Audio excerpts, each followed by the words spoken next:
Salut les amis de eSport TV, merci encore gars de la confiance renouvelée, merci de vous des likes, merci de vous des abonnés, merci également du bail et des commentaires, un plaisir renouvelé gars, chaque fois de partager des informations, mbokk Sénégalais fait foo les Montenegro 14 régions du Sénégal àdduna wërngal këpp ñu ngi leen di jaajëfal ñu nekk également ci lal hôpital yi ci kër yi tëdd feebar yàlla na suñu borom fëgg seen bopp ngeen wér ak jàmm ñi nekk ci kaso yi nga xam ne aussi erreur judiciaire rek yi leen ñu deful moo leen fa yóbbu suñu borom génn leen fa delluwaat leen seen i njaboot ñi dëddu àdduna suñu borom xare leen aljana fi daw si gars yi te yéexee ñu on avance ensemble dans la magie de eSport TV l'actualité en continu actualité bi gars yi ñu fas yéene waxtaane li nga xam nag moo jëm ci équipe nationale du Sénégal notamment le cas de Iliman Ndiaye problème de concurrence de favoritisme ou problème de placement loolu daal la ñuy fas yéene waxtaane def ci njàngat et comme je le dis encore c'est une analyse subjective boo xam ne waxuñu ko pour critiquer waxuñu également loolu am suñu gis-gis la comme ku nekk mën nga ci joxe après sa gis-gis mais d'abord li nga xam ne mooy final donc aller play-off homme donc Douane Duc un derby entre les deux plus grands clubs du basketball actuellement 17h30 lay doon GMT donc tey donc Douane ak Duc donc ci stade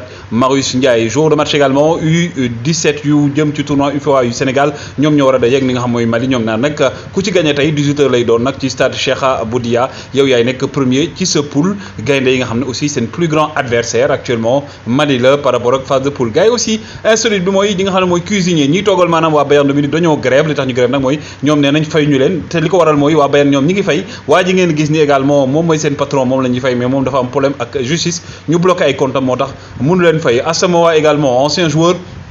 de la Juve et des Black Stars du Ghana bokkul ak Asamoah Gyan moom mi dafa décider arrêter carrière internationale am gannaaw bi nga xamee ne am na parcours bu riche jaar na ci club yu mag notamment la Juve nekk aussi un joueur des Black Stars du Ghana kii di Xabi Alonso nag actuellement gars yi ne nañ moom ñu ngi koy xelmati pour mu nekk entraîneur bu Bayer Leverkusen kii di Xabi Alonso ancien joueur donc du Bayern mais aussi du Real de Madrid donc moom day dellu fa nga xam ne mooy donc ca Allemagne bu fekkee ne l'information est confirmée kii di ancien joueur également bu FC Barcelone Thierry Henry nee na xaw ma kan moo nekkoon ci camion bi nekkoon arbitre VAR bi mais man sama doom sax bu nekkoon ne moom moo fa nekk dina gis ne penalty bi la ne loolu nag nekk na loo xam ne c'est inadmissible ba sifflé wuñ penalty bi contre waa Inter de Milan ki nga xam ne mooy Javi Hernandez nee na je ressens de l'indignation cette main est une injustice nee na moom dafa mer jàpp na ne main bi nga xam ne mooy loxo boobu noonu ñu daal di kii bañ a sifflé nekk na loo xam ne lu graaw la te loolu mën na leen a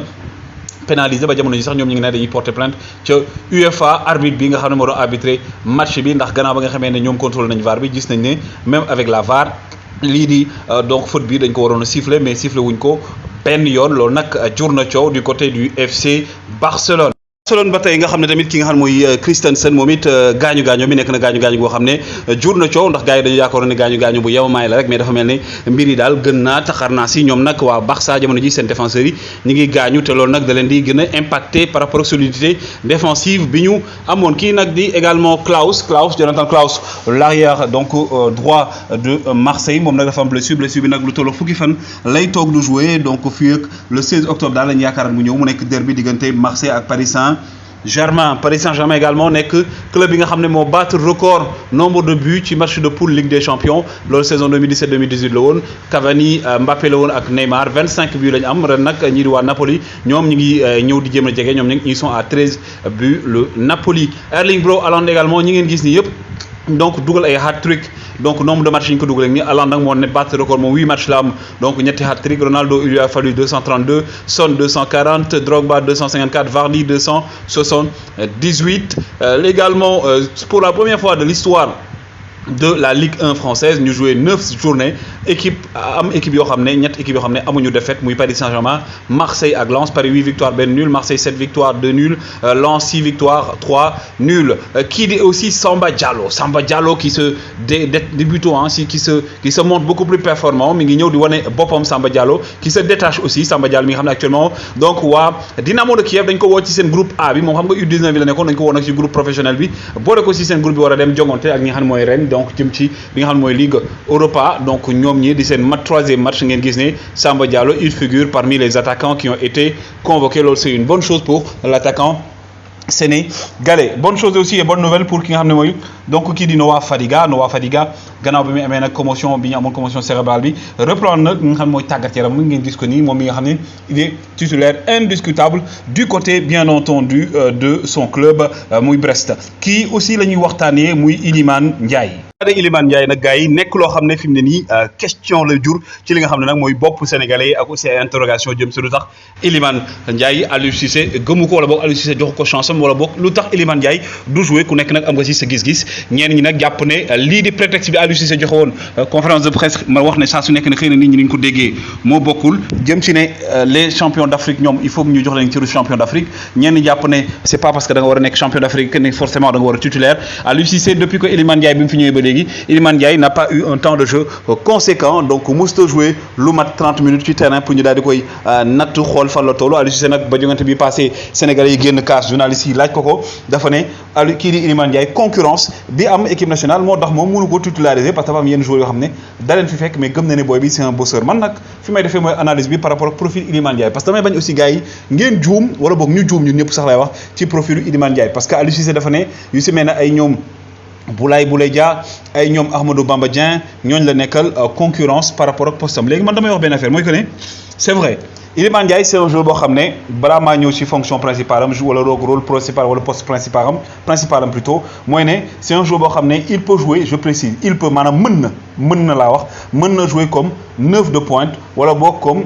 pivot wala boog mu jouer neuf de soutien comme faux neuf comme ni ko Sadio Mané di jouer parfois wala Jamal Musiala ni mu koy jouer en haute wala ni ko Sadio Mané doon defee ca Liverpool maintenant nag il y a le cas de Bamba Dieng qui ne joue pas assez Bamba Dieng qui est un joueur boo xam ne pour man il est important par rapport à l'équipe nationale du Sénégal mais logique du football du moment que Bamba Dieng joué wul man d'accord naa ñu jox Bamba Dieng temps de jeu mais fu ñu joxee Bamba Dieng temps de jeu ci premier match war nañ jox Iliman Ndiaye également temps de jeu bu conséquent ci beneen match bi beneen chose également mooy ki nga xam ne mooy Ismaïla Sarr également c'est un joueur boo xam ne actuellement il est performant en club de temps en temps mais aussi au niveau de l'équipe nationale du Sénégal depuis quelque temps kii di Ismaïla Sarr il n'est pas forcément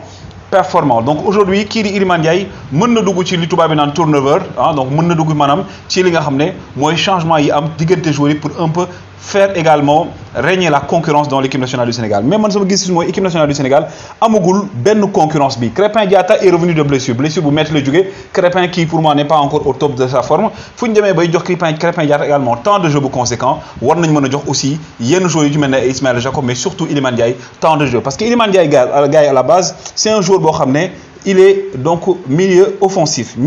la meneur la mooy poste de prédilection donc moom loolu la joué mooy meneur de jeu il n'est pas excentré de formation bu fekkee ne Aliou Cissé daf ko bëgg a boole nag ci tourneur excentré yi gis-gisam la il peut évoluer comme ça mais Iliman Ndiaye il est beaucoup plus important au milieu de terrain dans la construction de jeu parce que c'est un joueur très technique dribble yi da ci ay et aussi booy xool pourcentage am au niveau de son club en matière de but sur 2 ou 3 occasions qu'il a il marque un but donc sur 2 occasions il en marque un alors que kii di par exemple boo jëlee suñu attaquant yi notamment ki nga xam ne mooy donc un certain Ismaïla Sarr il lui faut X occasions pour rater ko dugal benn mais comme je dis aujourd'hui man je ne parle pas d'une personne comme Ismaïla Sarr ou quoi que ce soit mais je parle de manière générale donc aujourd'hui également pour le mental du joueur pour la morale du joueur pour également pour le moral du plutôt également la morale du joueur donc pour également li nga xam ne mooy mental bi il faudrait que joueur bu mel ni Iliman Ndiaye bu ñëwee équipe nationale ñu jox ko temps de jeu jox ko confiance parce que li may wax chaque fois le danger mooy joueur bu ni mel boo ko amee doo ko jox temps de jeu nga naan non amul âge bi wala boo ko xale la amagul expérience bi et tout bis boo ko soxlaa ci match bu mag bu ñëwee yàq match bi tu le sacrifies et que le fait que du jouer mën na ko poser problème et pour man aussi Iliman Ndiaye peut être également la doublure de ki nga xam mooy Sadio Mané parce que wax naa ko Sadio Mané